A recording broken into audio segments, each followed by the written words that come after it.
Desde la última ofensiva israelí en la Franja de Gaza el pasado verano, pocas cosas han cambiado. Por eso, para analizar la situación actual, la real, se reúnen esta tarde aquí en Madrid periodistas de la talla como Teresa Aranguren, Yolanda Álvarez e Isabel Pérez, porque Palestina sigue sin ser libre. Toca hablar de periodismo de guerra, ese género único que une vocación y humanidad. Es muy necesario seguir explicando, aunque sea con anécdotas y con algo más de información, el conflicto árabe-palestino, árabe-israelí o palestino-israelí, según como lo quieras ver. La verdad es que los medios de comunicación podríamos hacer muchísimo más para explicar al mundo entero, incluso con un lenguaje más cercano, no tiene por qué ser enrevesado, un lenguaje muy culto, sino para llegar a todos y cada una de las personas que están interesadas por la justicia en los territorios ocupados, en Palestina. Deberíamos hacer un poquito más para que estas personas entiendan toda la profundidad de este conflicto, que es uno de los más enquistados, que lleva más de 66 años y que de hecho, pues, como todos sabemos, fue un error que también cometió la comunidad internacional. Así que, partiendo también de que ese error de Occidente, tendríamos que evitar poner parches a ese conflicto, como se viene haciendo hasta el momento, y definitivamente buscar una solución política. El día a día sí que es complicado, porque lo que ocurre en la Franja de Gaza tras más de 8 años de bloqueo israelí es una acumulación de una situación de crisis socioeconómica provocada desde antes. Hablamos de 66 años de ocupación, o sea que es una acumulación de crisis. Pero obviamente nos hemos hundido en el vacío en la Franja de Gaza desde hace 8 años, cuando Hamás llegó al poder en la Franja de Gaza. Israel decidió imponer este bloqueo inhumano, este castigo colectivo, que es, como muchos dicen, es una muerte lenta, es un genocidio a cámara lenta. Entonces, bueno, yo entiendo que eso no lo podamos vender, que tengamos que ser muy originales a la hora de informar o meter, aunque sean 2 líneas sobre, y de nuevo hay una crisis de combustible, que bueno, la crisis de combustible se puede vender de muchas maneras. De hecho, hay bastantes trucos que los periodistas que estamos dentro lo hacemos. Por ejemplo, una crisis de combustible puede afectarte a los vehículos, o coger vehículos, no hay taxis, se para, la gente no puede ir a trabajar, o vendiéndolo cuando pues, sale de las alcantarillas las aguas residuales, porque no se pueden bombear, porque el ayuntamiento no tiene ese combustible. O sea, hay que buscar la manera de dar, digamos, otra visión, ¿no? Pero es lo mismo, porque son 8 años de la misma crisis.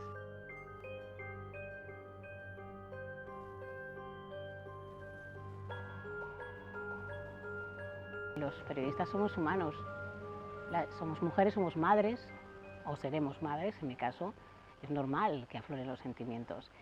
Si no afloran, de hecho, creo que es un problema, y que ese periodista no va a lograr informar sobre por qué esos niños están muriendo por falta de medicación, o porque mujeres con cáncer están muriendo por falta de medicación, porque no entra el tratamiento para cáncer, por ejemplo, de mama tan extendido en Gaza, no entra debido al bloqueo israelí.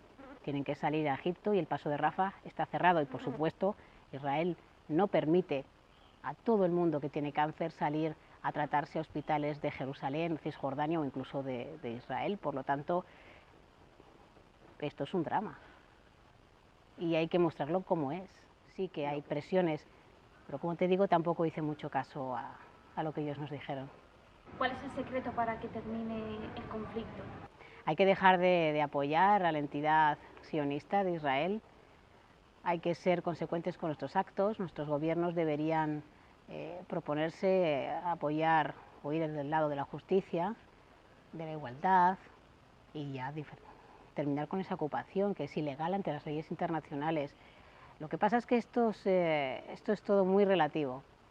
La gente, nuestros gobiernos, otras entidades, organismos internacionales aprovechan mucho, digamos, la inestabilidad de Oriente Medio para seguir apoyando a Israel, seguir apoyando la ocupación, pensando que eso va a contener un estallido o una inestabilidad.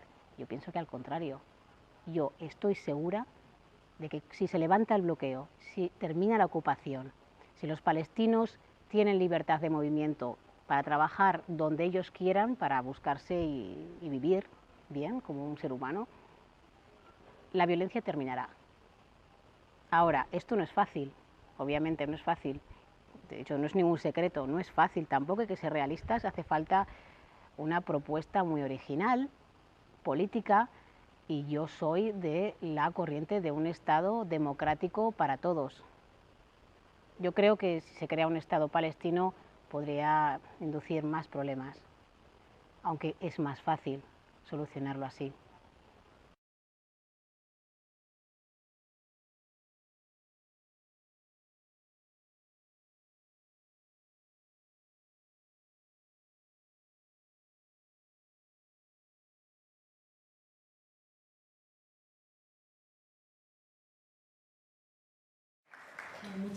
Muchas gracias a todos. Se oye bien, ¿no? Gracias, Abdu, por esta introducción cariñosa. Bueno, como sabéis, he sido la corresponsal de Televisión Española en Oriente, nosotros le llamamos Próximo y Medio, Oriente Medio en general, durante 4 años, hasta el 30 de junio, en que terminó mi contrato, y bueno, ahora estoy en el programa En Portada, en el que hice Atrapados en Gaza, y espero poder hacer muchos más. Pero bueno, para mí creo que sepáis, lo digo de corazón, que es un honor poder estar aquí. Hace 3 semanas que aterricé en España y recibir todo este calor. Estoy viendo muchas caras de gente a la que conocí por Facebook y por Twitter. Recibí muchos mensajes de apoyo en momentos muy duros y difíciles, y quiero agradeceros a todos ese calor y ese cariño que ha llegado, que también llegó a Gaza, que yo transmitía también a mi equipo, sin el que no hubiera salido nada de lo que hicimos. Están en esa fotito que he visto que habéis puesto ahí, con los que compartimos el premio Libertad de Expresión, y bueno, para ellos y para vosotros un saludo muy cariñoso. Para mí, además, es un honor estar con toda esta gente con la que comparto profesión y también admiración.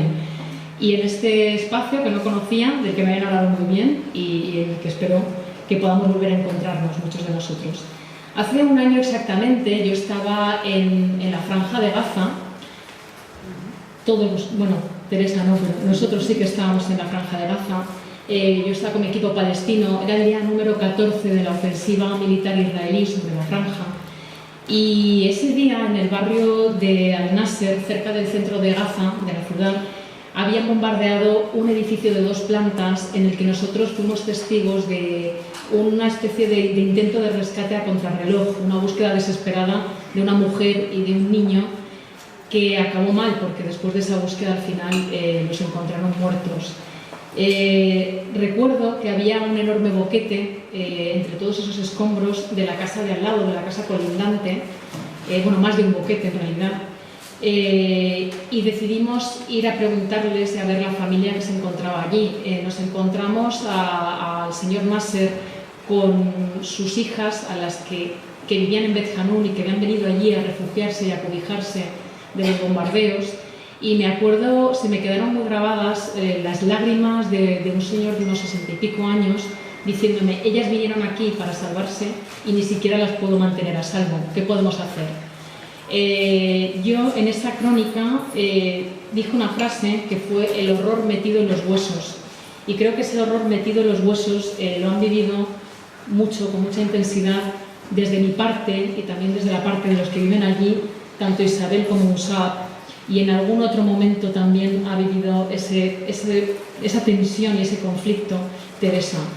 Creo que para todos es una suerte que hoy ellos dos que vienen de Gaza puedan estar aquí, con lo difícil, casi imposible que es salir de esa franja de la que no se puede salir con libertad como en cualquier otro territorio. Pero bueno, antes de presentarlos, vamos a escuchar primero a Teresa Aranguren, así que voy a presentarla a ella. Yo creo que no necesita mucha presentación porque es conocida por casi todos vosotros, o por todos vosotros me atrevo a decir, pero dejadme que haga una breve reseña, ya que me han pedido que presente. Es licenciada en Filosofía y Letras, y su interés por el mundo árabe la llevó a ejercer esta profesión maravillosa que es el periodismo, de la que estamos enamorados. Cubrió la invasión de Israel en el Líbano en 1982 desde Beirut. También en 1990 viajó a Amán y a Jerusalén, y desde allí cubrió la Guerra del Golfo. Fue jefa de Internacional entre el 95 y el 2000 y subdirectora de informativos hasta junio de 2002 en Telemadrid, cuando entonces Telemadrid valía la pena. Y por favor, sigamos defendiendo las televisiones públicas. Cierro paréntesis. Actualmente es miembro del Consejo de Administración de Radio Televisión Española, la que seguimos defendiendo con nuestro trabajo a pesar de todo, portavoz de la Flotilla de la Libertad y columnista de la revista Palestina Digital. Es gran conocedora de Palestina. Ella ha publicado el libro Palestina, el hilo de la memoria, que a mí me acompañó en mis primeras noches en Jerusalén. Recuerdo con una lectura muy cálida y me ilustró mucho. Y recientemente ha publicado este libro, que además me hicieron llegar hace muy poquito, Olivo Roto, escenas de la ocupación, que todavía no he leído, pero solo con ver la portada ya promete, y estoy segura de que nos va a transmitir muy cálidamente el sufrimiento de toda esta población sometida a la ocupación más larga de la historia moderna. Ella nos va a hacer una introducción del tema que tratamos hoy, que es Gaza, vida y muerte y la repercusión en los medios, así que no os entretengo más y la dejamos que hable.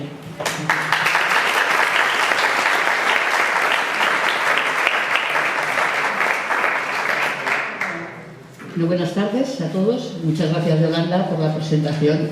Gracias a vosotros. Y como no quiero volver a decir que yo me siento muy honrada, ¿no? Vosotros, ¿no?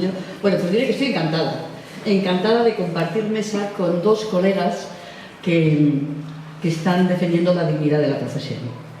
Y yo creo que hay una experiencia que quizá no todos los periodistas tienen, pero algunos sí tenemos la ocasión de tenerla, especialmente los periodistas que estamos informando desde zonas de conflicto o de guerra, que es esta sensación de la urgencia de contarlo, la importancia de ser testigo y dar testimonio, contar lo que pasa. Y me imagino en esa frase que ha dicho, que ha recogido Yolanda, del hombre que le caían lagrimones mientras decía esto, ese tipo de detalles está llena la información cuando uno está en un lugar como Gaza o en Jerusalén, y son muy importantes transmitirlos, porque los sentimientos de la gente forman parte también de la información. La información no son solo datos y cifras, tiene que haber datos y cifras, pero la información, la de verdad, tiene que intentar contar lo que pasa. Y lo que pasa es también el dolor, la desesperación, la ira, el sufrimiento de la gente de la que, cuando se está en una zona de guerra o de conflicto, es necesario y obligatorio informar. Y después de eso, como a mí me han dicho que tengo que hacer una pequeña introducción, voy a intentar ser muy breve porque quienes importa que hablen hoy son ellos, que vienen de allá. Recuerdo la primera vez que yo estuve en Gaza, que fue en el año 98, es decir, para mi experiencia en Palestina fue tarde.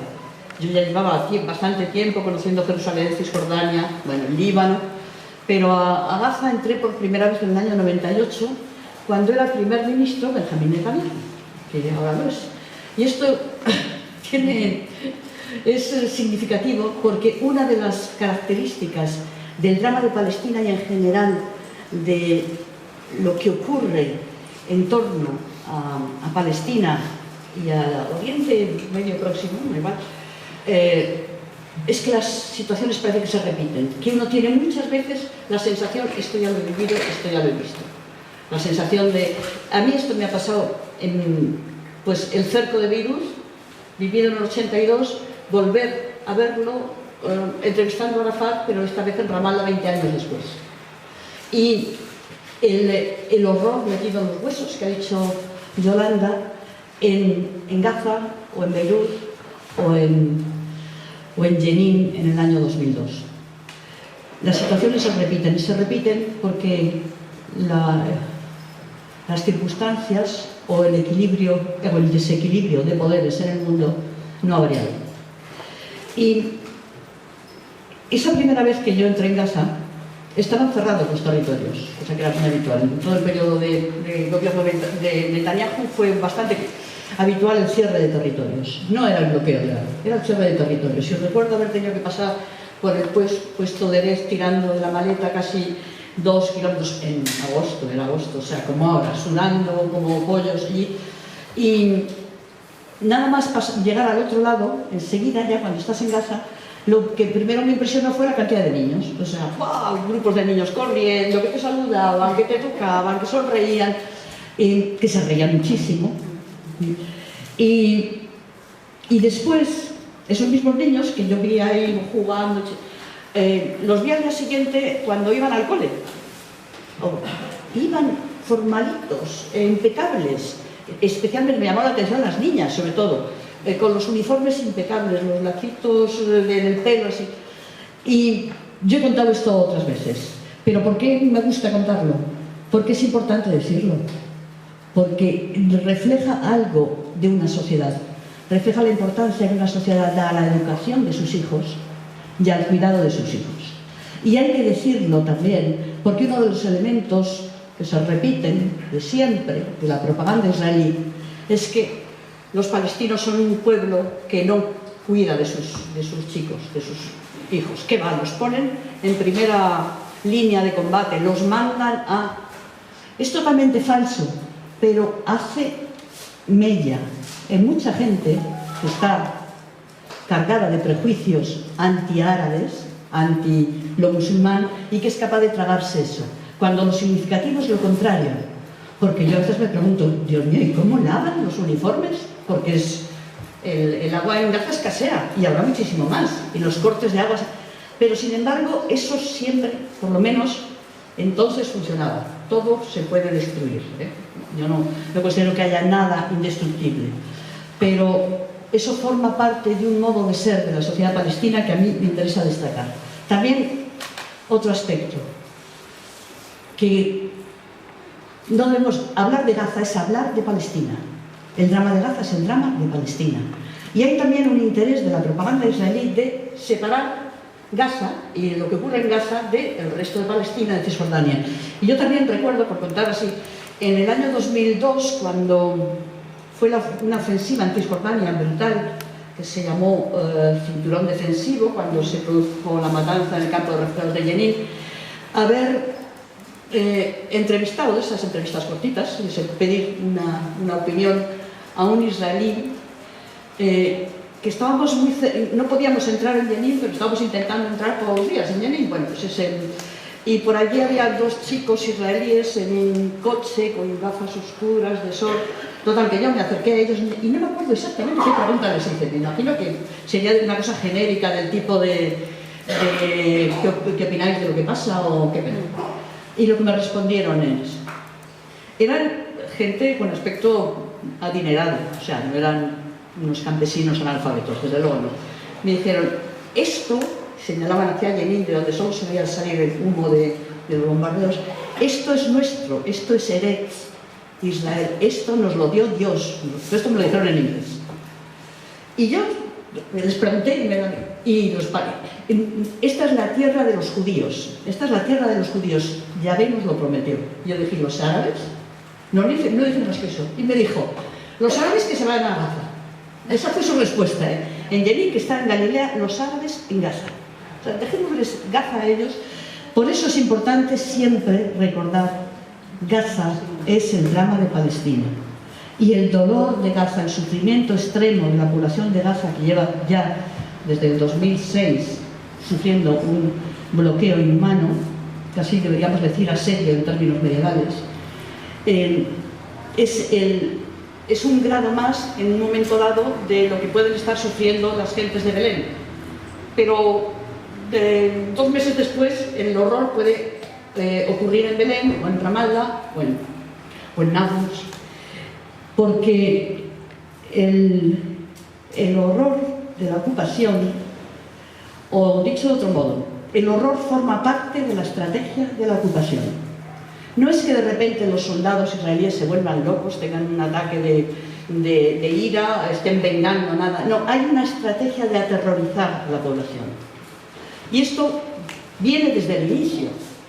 Como hubo una estrategia de aterrorizar a la población entre diciembre de 1947 y junio de 1948, aterrorizar, sembrar el pánico, ¿para qué? Para que se fuesen. Para vaciar el territorio de población palestina.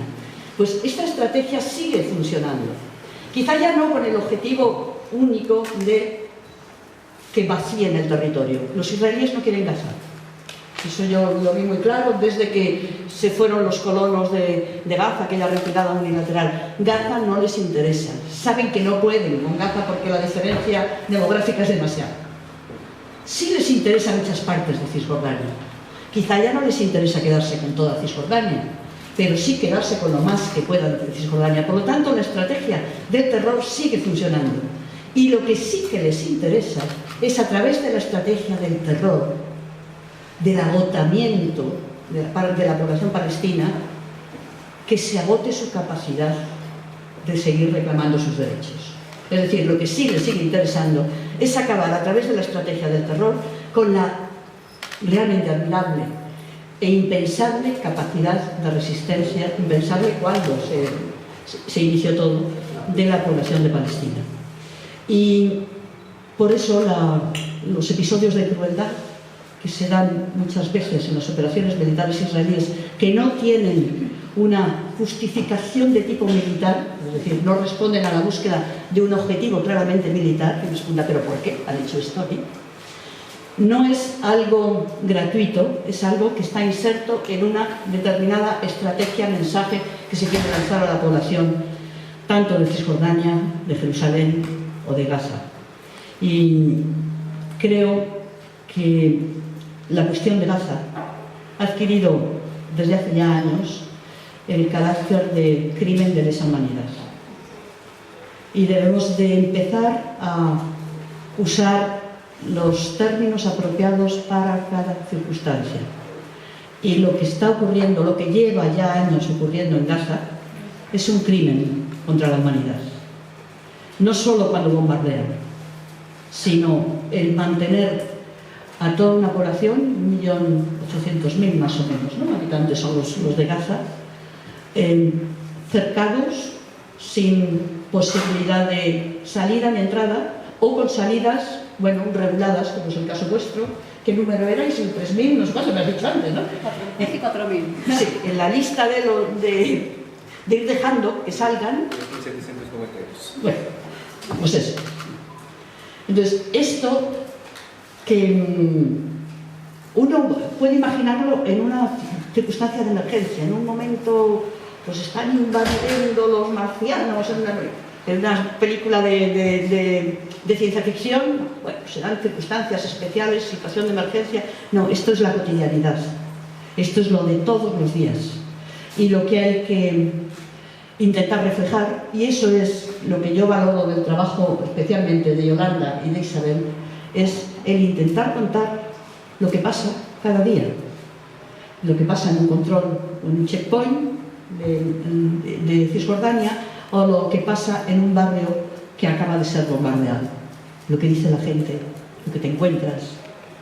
Eso es lo que desde el lado de acá, desde Europa, rara vez vemos, rara vez somos capaces de identificarlo y de sentirlo como lo que es una situación de acoso constante, cotidiano, y por lo tanto un crimen constante, un crimen que se repite día a día.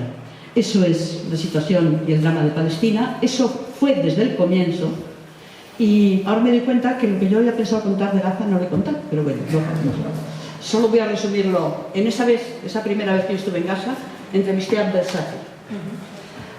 Abdel Safi fue el jefe, el director de la representación palestina que vino a Madrid cuando los acuerdos del proceso de paz de Madrid, que empezó en Madrid, que luego se quedó en Oslo, la conferencia de paz de Madrid. No venía como LP porque los israelíes no lo permitieron, pero vino una delegación palestina encabezada por él. Y yo creo que murió hace ya unos pocos años, quizá uno de los personajes y de las personas de la política palestina más admirado y querido por la población, de todos los signos, pues militantes de Al-Fatah o de Hamas o de ninguna.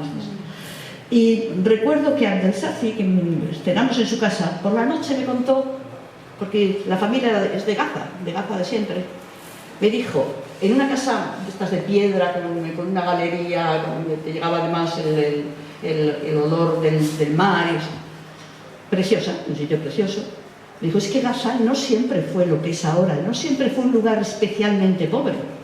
no era la zona pobre de Palestina. Gaza era la zona donde la burguesía palestina iba a pasar las vacaciones porque tiene mar. Y es importante también reclamar eso, el pasado, la Palestina que fue, que no era un territorio de gente muy pobre por donde pasaba de vez en cuando un beduino a camello, que es la percepción que desde Europa se tiene porque se ha querido dar esa, y no era un lugar vacío, era una sociedad como todas las sociedades complejas, con clases sociales, con campesinos, con burguesía, con una, digamos, élite cultural muy cosmopolita y muy culta, y que fue arrollada, destruida, avasallada en unos meses por las milicias sionistas y sobre todo por la complicidad de las potencias coloniales del momento, que eran Gran Bretaña y Francia, especialmente Gran Bretaña y enseguida Estados Unidos. Por eso el drama de Palestina es cosa nuestra, es responsabilidad nuestra, lo digo como europeos, y es algo que no podemos decir que lo solucionen ellos. El drama de Palestina encontrará una vía de solución si desde aquí, no desde allí, desde allí harán lo que puedan, pero desde aquí, desde Occidente, se cambia el rumbo de la política y se cambia el modo de actuar. Nada más.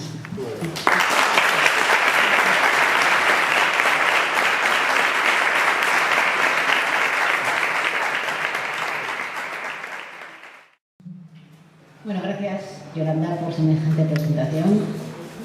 Yo ante estas dos periodistazas, bueno, Teresa Aranguren, yo le cedería mis 20 minutos a ella para que solamente hablara ella, porque es historia lo que está contando y es la base de lo que está sucediendo ahora. Yolanda, que tiene una fortaleza increíble, personal y profesional, para todo lo que le ha sucedido y sigue adelante, sigue con sus principios periodísticos y humanos, y sobre todo por la justicia. Y bueno, sí, es una historia de amor y todo lo que queráis. También es una historia de amor hacia el periodismo y en el caso de mi marido hacia la causa palestina, porque es un ex prisionero político, estuvo 4 años en la cárcel israelí. Sí, bueno, quiero decir. Muy bien, eso luego lo presentamos, perdón, estoy. Bueno, muchas gracias por estar aquí a todos y a todas, porque hace un calor insoportable. Y espero que valga la pena, ¿eh? Bueno, a mí me han dicho Abdu, nuestro queridísimo Abdu, ahí está, muchas gracias Abdu, que os hable sobre la vida y la muerte en la Franja de Gaza. Es así un titular casi escabroso, pero es que es casi escabrosa la vida. Lo que separa la vida y la muerte de Gaza es un finísimo hilo. Nosotros estamos acostumbrados en Occidente, o también en otros países de Oriente Medio con mayor estabilidad, a tener un ciclo vital que es nacer, crecer, reproducirse y morir, ¿no? Lo que nos enseñan en las escuelas, ¿verdad que sí? Pero en Gaza tú naces y mueres directamente, naces, creces y mueres sin reproducirte, sin tener pareja, o naces, creces, mueres, te reproduces, tienes una familia, pero te ves enterrando a tus hijos o a tus nietos. Eso es la vida y la muerte en la Franja de Gaza. Yo personalmente es algo muy... lo vivo mucho cada día, es una vida cotidiana. Ella ha dicho, es el crimen del día a día, y es así, es un crimen diario. Si te paras a pensar, es un crimen diario. Vale, todos los días no hay bombas. Hay esporádicamente, incluso después de la operación Margen Protectora ha habido bombas. No sé si alguien se ha enterado hace 2 o 3 días, un dron, justo después de firmarse el acuerdo de Viena con Irán, un dron israelí bombardeó una zona del norte de la Franja de Gaza. Y todo esto que ocurre nunca es por casualidad. Entonces, bueno, la vida cotidiana y escasez de todo, pero es que hoy en día, de hecho los compañeros de UNADICUM nos estaban preguntando, esa escasez también de, digamos, de fuerza psicológica está flaqueando, Teresa. Está flaqueando. Y no podemos, no nos lo podemos permitir, porque tenemos una entidad que nos está ocupando y nos está bloqueando hasta el aire. Así, o sea, realmente tú por la mañana te despiertas con los sonidos de los cazas israelíes y dices, anda, que si es un F-15 nos va a bombardear. Bueno, obviamente siempre hay también una pizca de buen humor allí, pero te echas a dormir con el sonido de los drones, un zumbido que es como, ¿cómo se diría yo? Es como un cortacésped. Y cuando haces, dices, oh, oh, y es así, diariamente, noche y día. Haya operación o no haya operación. Y aparte están las típicas cosas que a nosotros nos parecen normales, como es poder tener agua corriente en casa. Nosotros en nuestra casa, toques personales os voy a contar, en nuestra casa tuvimos que hacer un pozo en una de las ceses al fuego de la anterior operación, porque es que se cortó la corriente, el agua corriente no teníamos. Nosotros vivimos en una casa familiar, hicimos un pozo entre dos familias para poder tener agua en casa. Es agua del acuífero de Gaza que está, bueno, aquí los colegas de ECO realmente nos podrían explicar mucho mejor el tema de ecologismo, y yo además que yo comencé mis pinitos de periodismo en periodismo medioambiental, veo también el crimen medioambiental israelí contra Gaza, o sea, y en Cisjordania también, mucho más, porque ahí están los recursos, por eso no quieren Gaza tampoco. En Gaza había dos ríos en Gaza que ahora están totalmente secos. Habéis oído en las épocas de las grandes lluvias, el invierno, llovió, y las reservas que los israelíes, que las podéis ver por Google Maps, los israelíes han creado una serie de reservas por el desierto del Nakat, del Negev, y cerca de la línea verde, de la línea fronteriza de facto.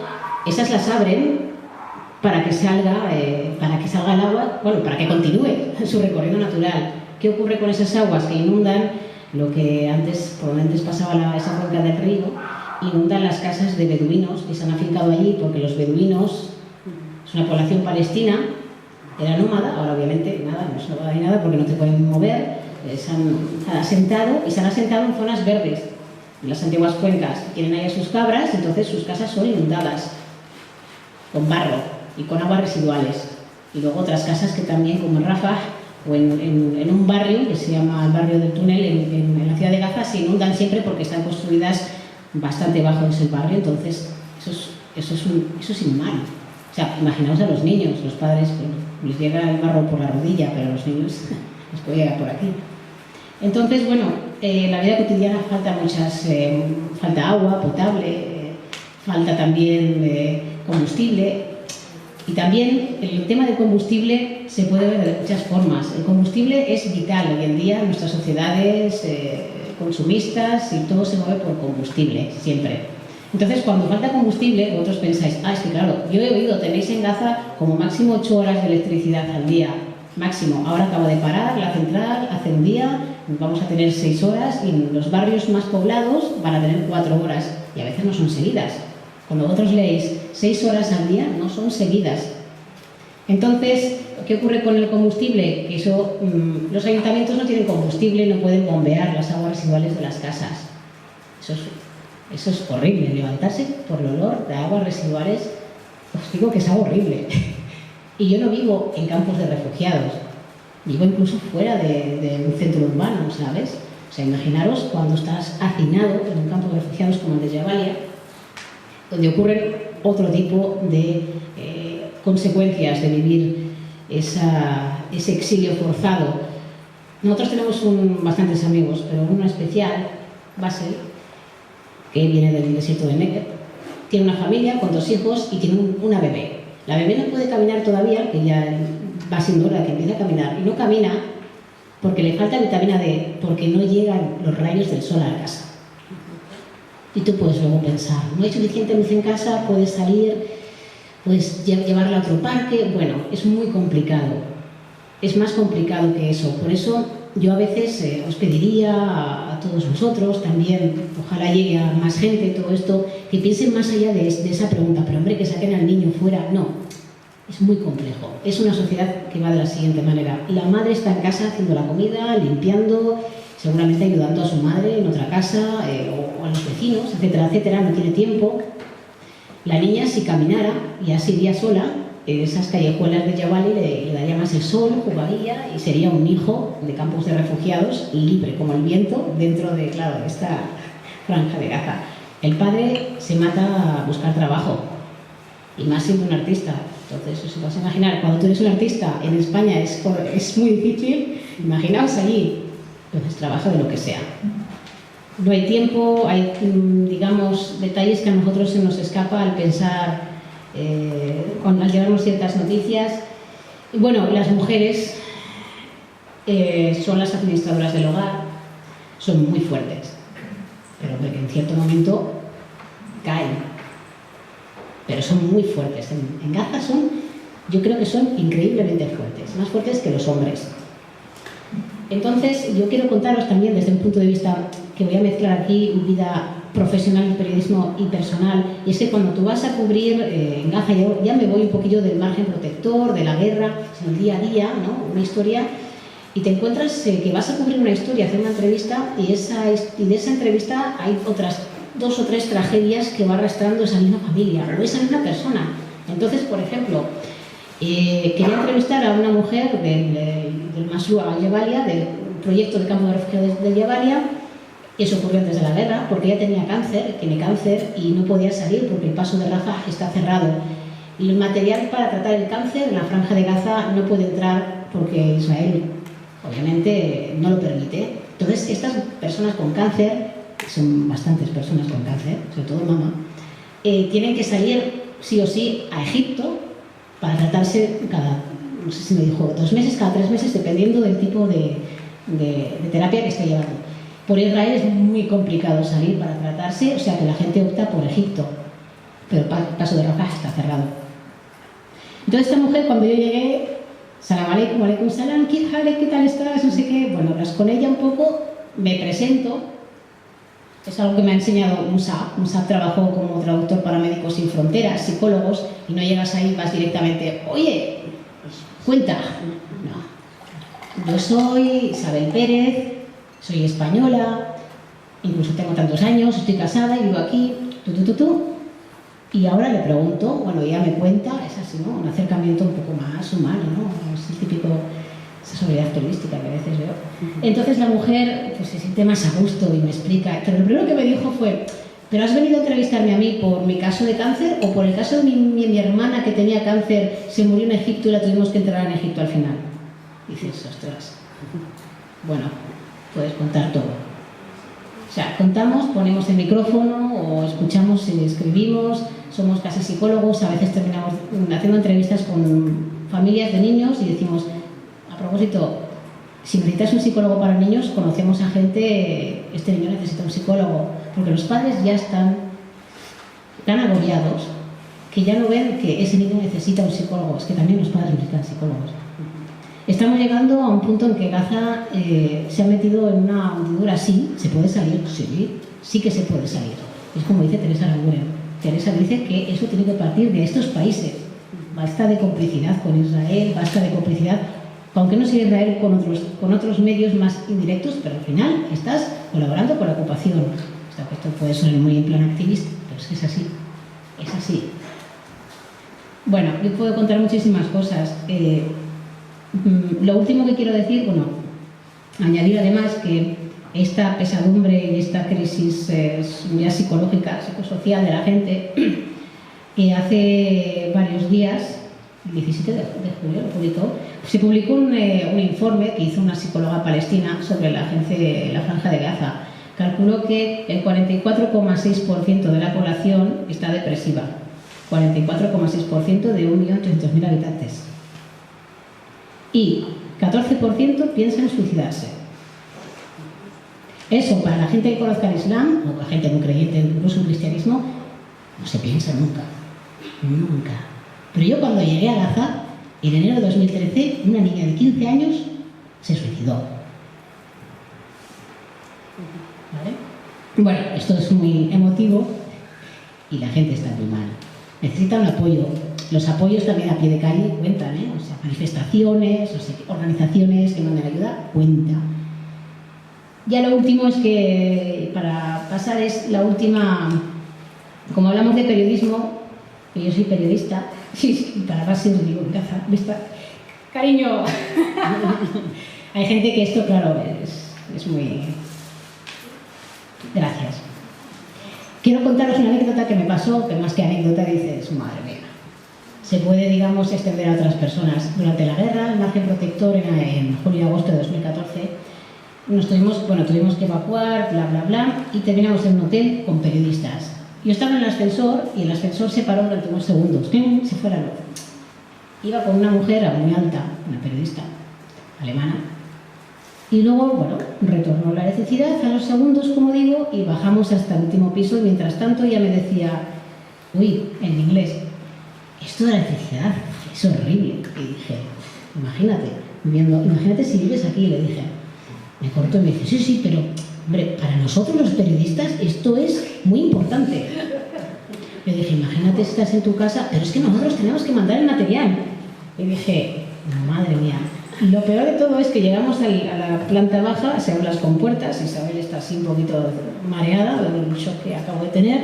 Ella sale, sales del hall y me dice una periodista colega, wow, ¿sabes con quién has estado en el ascensor?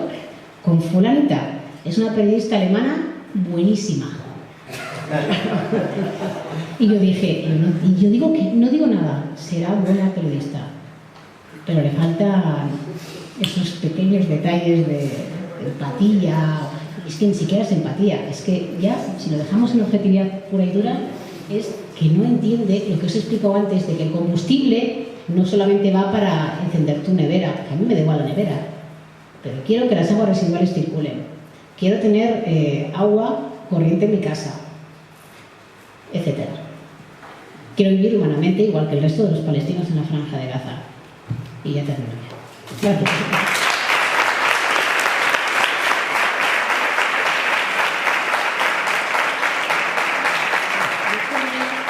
Una cosita sobre lo que has comentado, porque a mí me gustaría que esto también fuera un diálogo entre todos, no una charla y ya está, sino luego pasaremos al debate, pero que todos podamos aportar y intervenir en cualquier momento. Cuando a mí, en los 50 días de la ofensiva israelí, a mí me decían, ¿y cómo has aguantado tanto? Y incluso un conocido periodista español, cuyo nombre nunca diré, que me encontré en un hotel, me llegó a decir, Yolanda, vete de aquí ya, que ya has demostrado todo lo que tenías que demostrar. Cuando yo había entrado, creo, no sé si era la segunda o la tercera vez, después de pelearme con mis jefes para volver a Gaza. Yo dije, yo no estoy para demostrar nada, estoy porque tenemos que contarlo. Y si no estamos para contarlo, se nos está olvidando y estamos perdiendo el norte. Por la periodista alemana conocida, me imagino que poco pasa lo que ha decidido. A mí, yo siempre he dicho que durante esta ofensiva yo vi, pues creo que en las guerras se ve el peor y el mejor lado del ser humano. Y vi el peor, evidentemente, porque aquello era un horror, ¿no? Y por primera vez olía a carne quemada de muertos, y vi a una señora encogida y pensé que es que estaba mal y estaba muerta. O sea, escenas que son difíciles de olvidar. Pero mi equipo palestino de Gaza me dio la gran lección, y es que cada día venían a trabajar con una sonrisa y tenían a su familia no sé en qué bajo de qué edificio metidos, rezando mucho para que no les cayera una bomba, sin saber si estaban vivos o no, por supuesto sin electricidad, ni agua, ni nada por el estilo, pero ellos venían a trabajar 14 o 15 horas diarias porque había que contarlo. Y yo cada vez que les enseñaba por Twitter fotos y que me mandaba gente de aquí de manifestaciones pidiendo el fin de esa guerra, ellos se animaban y me decían, gracias Yolanda. Y yo decía, no, gracias a vosotros, que sin vosotros esto nunca saldría, ¿no? Ahora, yo la última vez que fui a Gaza, hace un mes y pico, fui a compartir con ellos el premio Libertad de Expresión, porque en esa guerra mataron a 17 trabajadores de medios de comunicación palestinos. Nosotros, je suis Charlie, pero je suis Gaza también, y je suis Palestine. Se nos olvida a veces que esos periodistas son los que hacen que nuestro trabajo salga, y esa gente es la que hace que nos llegue la información. Y que nunca se nos olvide, cuando vemos alguna de esas crónicas, las vidas que cuesta sacar esas crónicas, no las nuestras, que nuestro nombre y nuestra cara sale, de mucha gente anónima, cuyo nombre nunca sale o cuya rostro nunca vemos, y sin ellos nunca nos llegaría la información. A mí me dieron una lección y me enseñaron a mantener la esperanza en momentos muy difíciles. Y me he ido de allí con mucho dolor y mucha pena, porque creo que en Gaza se debaten entre la desesperación hay un 44% de paro de cifras oficiales y entre la juventud es como del 60%, es el más alto del mundo, de la desesperación y la desesperanza, porque ya nadie habla de ellos. Y cuando se habla de ellos es eso, ya no hablamos de seres humanos casi, ¿no? Dicho esto, voy a presentar a Musab Bashir. Él es gazatí y palestino, que no se nos olvide que Cisjordania, Palestina y Gaza son los mismos territorios. Actualmente es corresponsal, si no me equivoco, en la televisión iraní Ispan TV. Antes ha trabajado en el mundo de la cooperación desde la Agencia de las Naciones Unidas para los Refugiados Palestinos en Oriente Próximo y también con Médicos Sin Fronteras. Has trabajado como intérprete, como asistente social, con psicólogos. O sea, él conoce de primera mano ese sufrimiento y ha tratado con mucha gente de allí, así que conoce muy bien y de primera mano los problemas de la sociedad y las penurias que pasan los más vulnerables de la franja palestina. También es traductor e intérprete de árabe, francés e inglés, y además también habla español. O sea, aquí tenemos unos hachas en idiomas. Y hebreo, bueno, eso no lo sabía, lo añadimos al currículum. Como corresponsal, sus crónicas desde Gaza dan testimonio de esa labor imprescindible de la que hablamos de los periodistas palestinos, que también están arriesgando su vida para informar sobre la siempre difícil situación de su pueblo, más aún desde la última ofensiva israelí. Y además es lo que digo yo, que ellos siempre se quedan allí. O sea, nosotros, los corresponsales para medios extranjeros, vivimos a Jerusalén, vamos a Gaza y luego volvemos. Y siempre salimos de Gaza, acabamos saliendo antes o después de Gaza, pero ellos se quedan. Y se quedan con la presión que hay allí y con la falta de libertad, de un bloqueo israelí y de muchas más cosas, porque los dirigentes que tienen actualmente tampoco dan libertad de opinión y de prensa fácilmente. Entonces, aún valoro más, y creo que todos deberíamos valorar, tener testimonios como el de Musab. Gracias.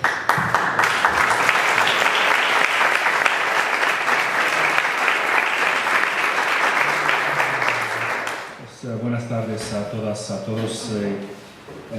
Rápidamente, bueno, no creo que tengo el vocabulario suficiente para expresar como qué privilegio tengo estando aquí entre estos tres calibres diferentes y grandes de periodistas, pero es algo que hay que señalarlo. Bueno, yo creo que en esta parte Teresa, de hecho, ha leído mi mente, quizás, pero bueno, quizás hablará mejor que yo.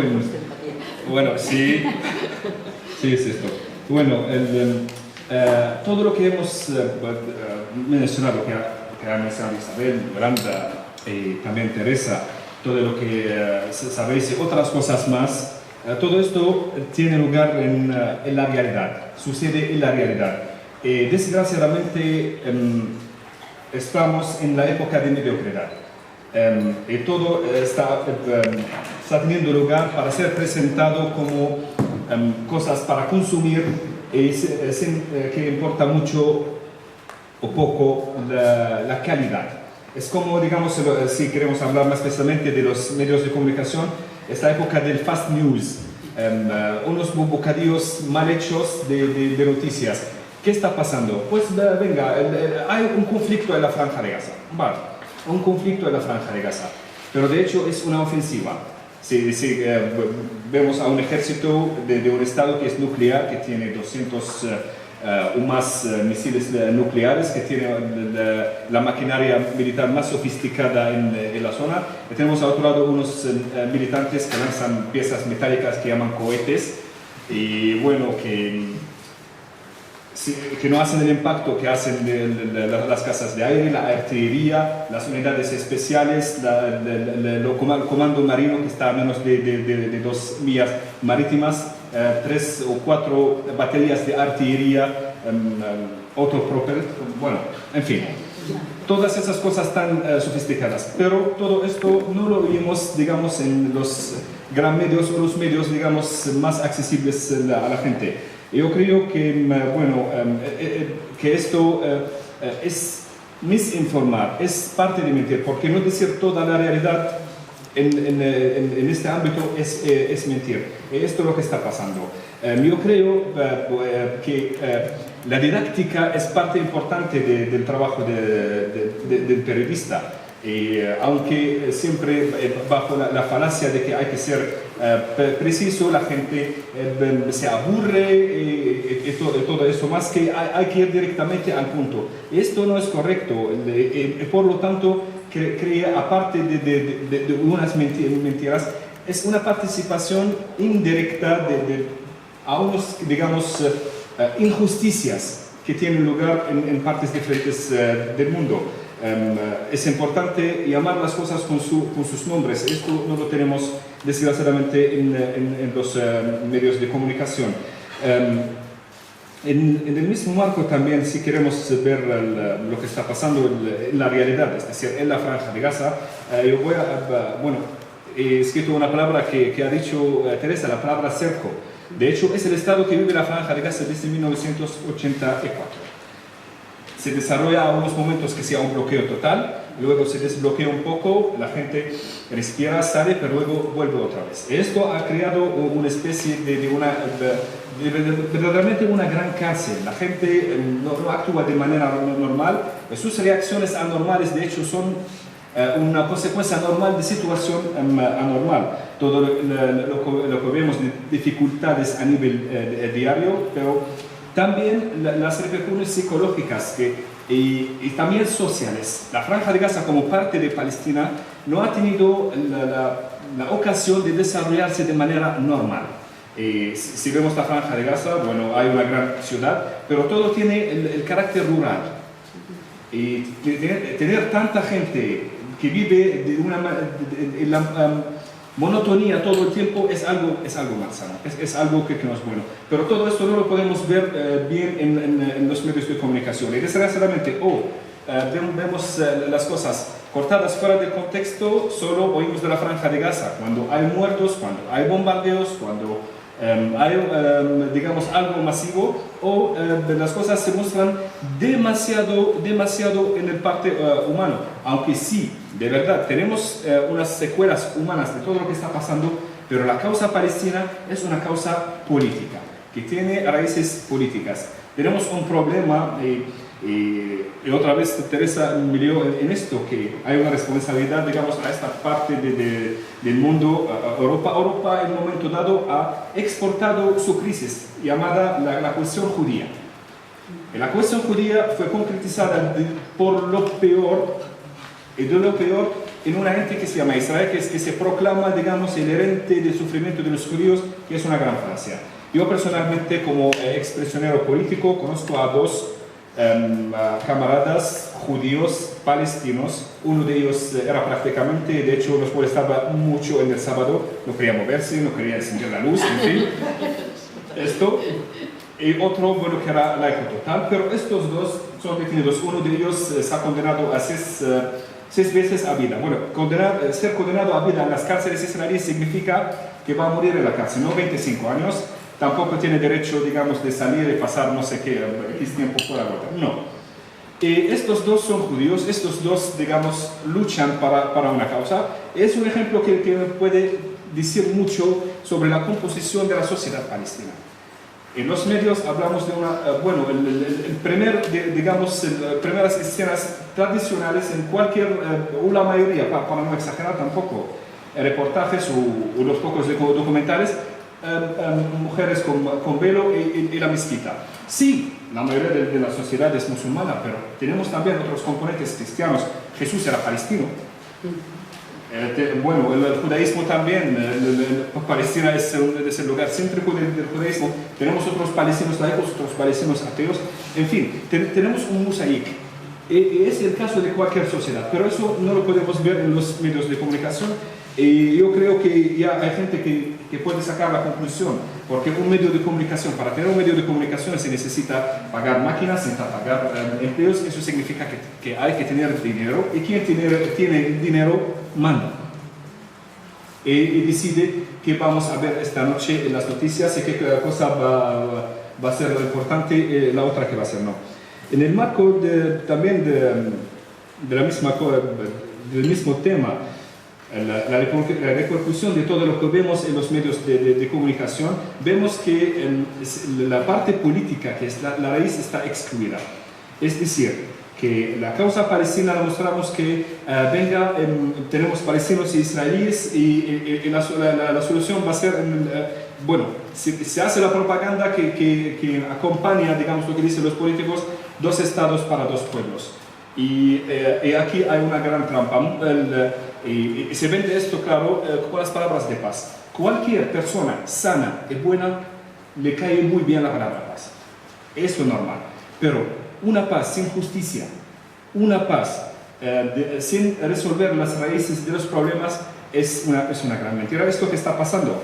Primero diciendo 2 pueblos y si somos, digamos, en la época de creer en la ciencia, no solo la ciencia exacta, pero también la ciencia social y humana, sacaremos la conclusión de que tenemos una comunidad, digamos, de origen judío que está en Palestina, pero no tenemos una sociedad, porque un judío sefaradí que habla el hebreo con un acento español y un judío etiopio que habla el hebreo con un acento etiopio, que tienen de comida diferente, tienen visión diferente del mundo, estos no pueden formar una sociedad.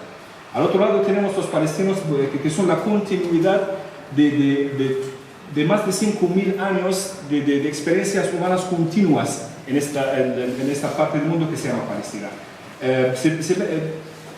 Siempre cuando se muestra el conflicto de esta manera, 2 estados para 2 pueblos, se sigue, digamos, tapando el mal olor con perfume. Pero la solución es quitar el origen de este mal olor. Habrá gente que dirá, pero esto no es la tarea de los periodistas. Sí, los periodistas no son su tarea para bajarse a la tierra y solucionar y obligar a todos a firmar los acuerdos. Pero es su tarea mostrar a la gente qué está pasando exactamente y también en la parte didáctica, que yo creo siempre que tiene que ser parte del trabajo del periodista, en la parte didáctica se necesita siempre mostrar una posibilidad de entrada de luz. El conflicto árabo-israelí que tenemos es un conflicto, a pesar de todos sus complejos, es un conflicto que sí que tiene solución. Y la solución justa no es la solución fácil. La solución justa no es la solución que puede tener solución hoy o mañana o pasado mañana. Hasta 87 nadie podía imaginar que Nelson Mandela podrá ser el presidente negro de Sudáfrica, pero sí que se logró esto. Teniendo en consideración las diferencias relativas de los 2 contextos, sí que se puede lograr algo en Palestina. De hecho, bueno, no quiero tardar mucho hablando, pero me gustaría escuchar preguntas y no sé, que compartimos todos lo que hay. Gracias.